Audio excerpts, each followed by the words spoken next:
నమస్తే. ఆంధ్రప్రభకి స్వాగతం. ఇండియా, నేపాల్ మధ్య మంచి స్నేహం ఉన్నప్పటికీ ఎందుకని టాక్స్ వివాదం రోజు రోజుకి పెరిగిపోతుంది తెలుసుకుందాం. ప్రస్తుతం మనతో పాటు రీసెర్చ్ అనలిస్ట్ ఆదిత్య కృష్ణ గారు ఉన్నారు. హలో సార్, నమస్తే. నమస్తే.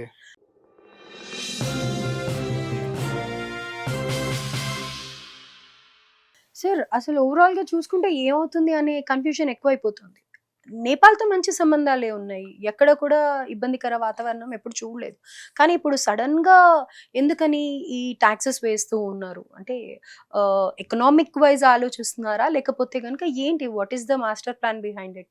అండ్ ఇంకొకటి ఏంటంటే దీని వెనకాల ఇంకెవరు ఉన్నారు? లైక్ ఇప్పుడు ఒక పక్క చూసుకుంటే మనకి బంగ్లాదేశ్తో కానీ ఇటుపక్క పాకిస్తాన్తో కానీ ఆల్రెడీ టెర్రరిస్ట్ ప్లాట్ ఒకటి ఉంది, జరుగుతుంది అని చెప్పేసి అదొక టెన్షన్ ఉంది. అండ్ చైనా కూడా మధ్య మధ్యలో మనకు వినిపిస్తూనే ఉంది ఆ పేరు.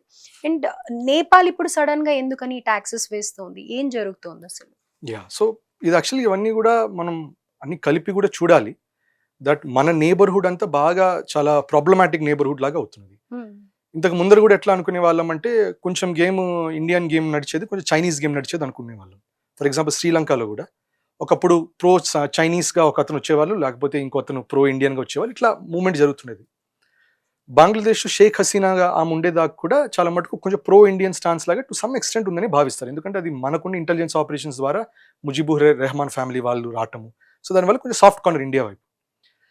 కానీ మీరు గమనిస్తే ఇంకా కొన్ని సంవత్సరాల క్రితం ఈ మొహమ్మద్ యూనిస్ రావటం, ఒక జెన్జీ ప్రొటెస్ట్ అని చెప్పి బంగ్లాదేశ్ గవర్నమెంట్ కొలాప్స్ చేయటం, అలాగే సేమ్ జెన్జీ ప్రొటెస్ట్ అని చెప్పి నేపాల్ గవర్నమెంట్ని కొలాప్స్ చేయటం, అలాగే ఇండియాలో కూడా అప్పుడప్పుడు కొంతమంది ఆపోజిషన్ పార్టీ వాళ్ళు అంటాం మనకు కూడా జెన్జీ ఎందుకు చేయట్లేదు, వై ఇస్ జెన్జీ సైలెంట్?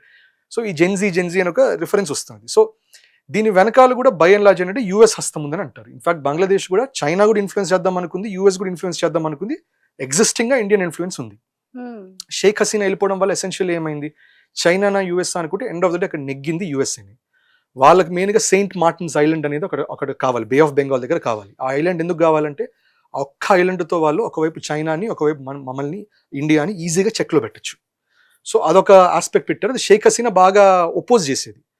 అంతెందుకు షేక్ హసీనా ఎగ్జైల్కి వెళ్ళిన తర్వాత కూడా ఆమె పెట్టింది, ఒక ట్వీట్ రాశారు ఆమె. దాంట్లో ఏం పెట్టారంటే యుఎస్ వాళ్ళు నన్ను చాలా బలవంతం చేస్తున్నారు సెయింట్ మార్టిన్స్ ఐలాండ్ అని చెప్పి, నేను ఒప్పుకోవట్లేదు, వాళ్ళు అక్కడ చైనాని ఇండియాని బ్యాలెన్స్ చేయడానికి పెడదాం అనుకున్నారు, నేను వినలేను కాబట్టి నన్ను బలవంతంగా బయటకు ధర్మిస్తారని చెప్పి ఆమె ఒక పోస్ట్ కూడా పెట్టారు అప్పుడు.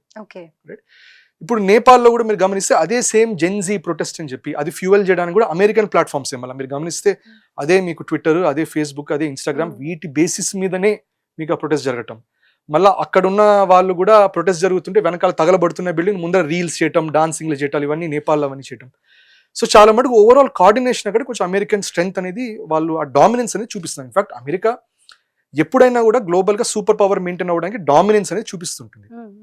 ఇంతకు ముందర భారత్ అయినా చైనా అయినా సివిలైజేషనల్గా ఇంతకు ముందర మచ్ బిఫోర్ 1000 years బ్యాక్ అనుకోండి, అప్పుడంతా గ్లోబల్ జీడిపిలో మనం 25-30% ఉన్నా కూడా మనం పక్క వాళ్ళ మీద డామినేషన్ అంటే చూపించే వాళ్ళం కాదు. We use to be a dominant economic power. కానీ పక్క వాళ్ళ మీదకి వచ్చి మా మతంలోకి మారండి, మేము చెప్పినట్టు చేయండి, లేకపోతే మీది కన్వర్ట్ అయిపోండి, ఇవన్నీ ఎప్పుడు జరగల. బై అండ్ లార్జ్ మన పని మనం చేసుకున్నాం, వాళ్ళ పని వాళ్ళు చేసుకున్నాం, ఇంటర్నల్ అఫేర్స్ మనం ఇన్వాల్వ్ అవ్వాల.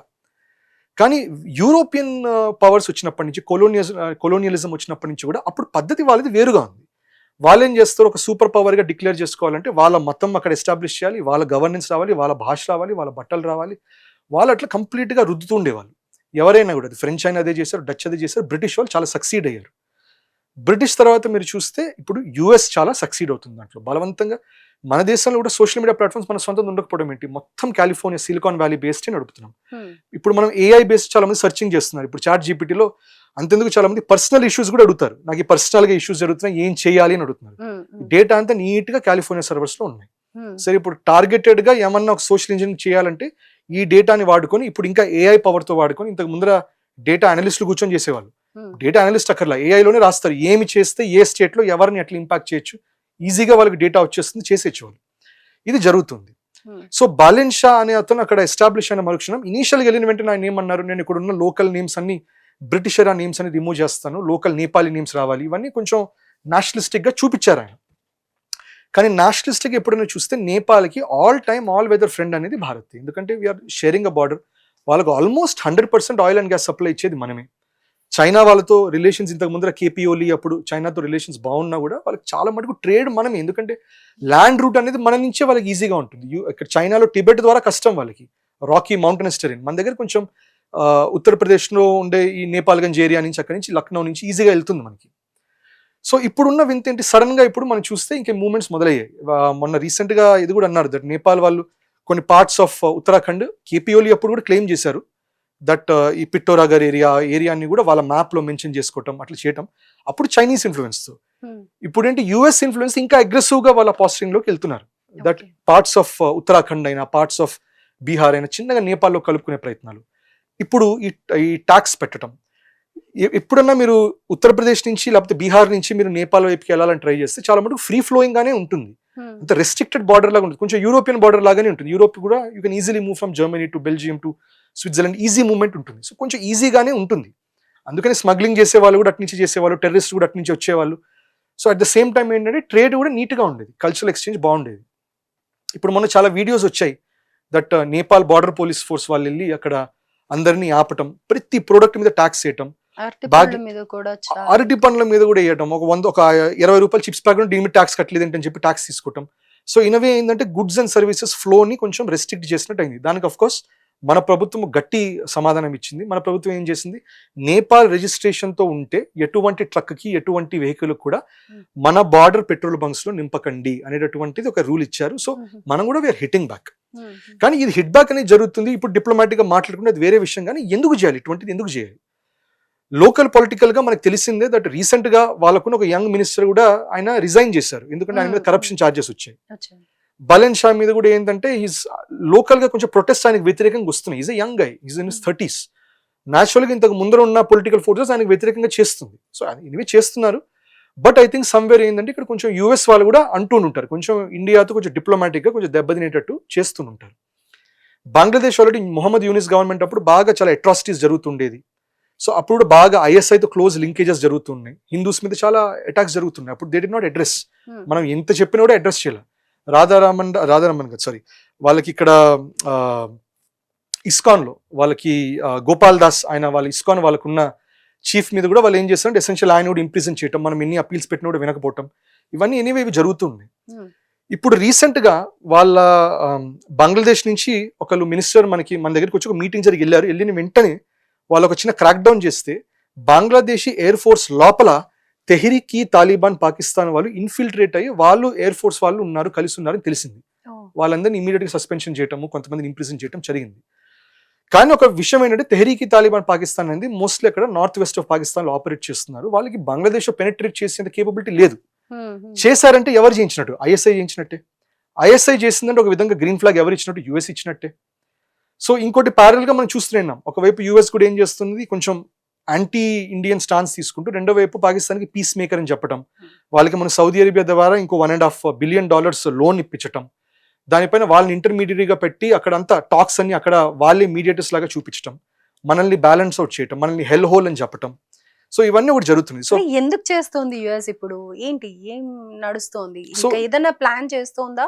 ఇండైరెక్ట్ గా వీళ్ళని వెపన్స్ గా యూజ్ చేసుకుంటుంది. సో యుఎస్ కున్న ఇమీడియట్ థ్రెట్ ఇప్పుడు చైనా, యుఎస్ కుండే ఒక ఫ్యూచర్ థ్రెట్ అనేది ఇండియా.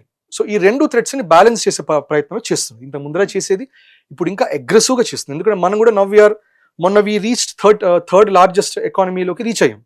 సరే, దాంతో మన డాలర్ డీవాల్యుయేట్ అవ్వడం వల్ల మనం మళ్ళీ అవి came down to 6th rank. కానీ ఎసెన్షియలీ గ్రోత్ వైజ్ మనకున్నంత గ్రోత్ ఎక్కడ లేదు. వీఆర్ అబౌట్ 6 to 8% గ్రోత్ లో మనం ఉన్నాం. చైనా గ్రోత్ కూడా 3% లో ఉంది, మనం 6 to 8% గ్రోత్ లో ఉన్నాం. So we're showing that we're rising economy. రెండోది ఏంటంటే మొన్న ఈ వరల్డ్ ఎకానమిక్ ఫోరం వాళ్ళది కూడా ఒక గ్లోబల్ ఎకానమిక్ అవుట్లుక్ ఒక ఇండెక్స్ వచ్చింది. దాంట్లో కూడా వాళ్ళు అన్నారు దట్ 3 సినారియోస్ కనబడుతున్నాయి ఈ వార్ వల్ల.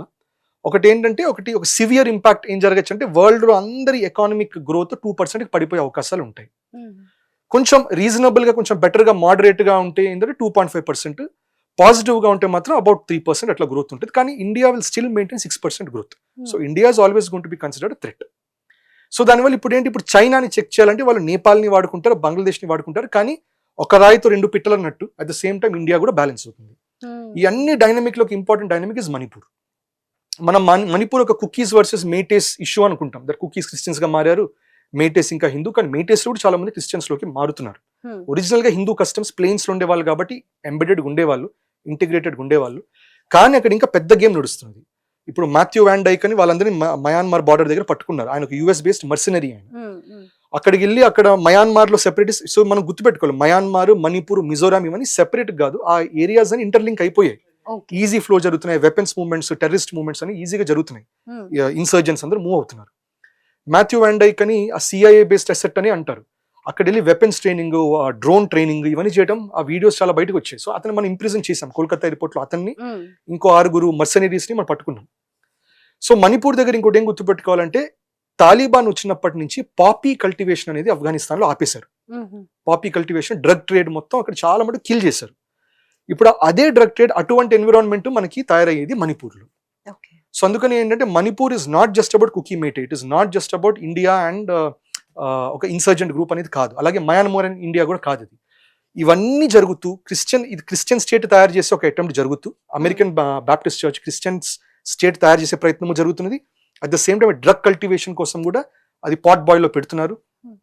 పాపీ అక్కడ కల్టివేట్ చేసి అక్కడ నుంచి థాయిలాండ్, మయాన్మార్ ద్వారా థాయిలాండ్, కంబోడియాలో అక్కడ నుంచి గ్లోబల్ ట్రేడ్ లోకి వెళ్తుంది.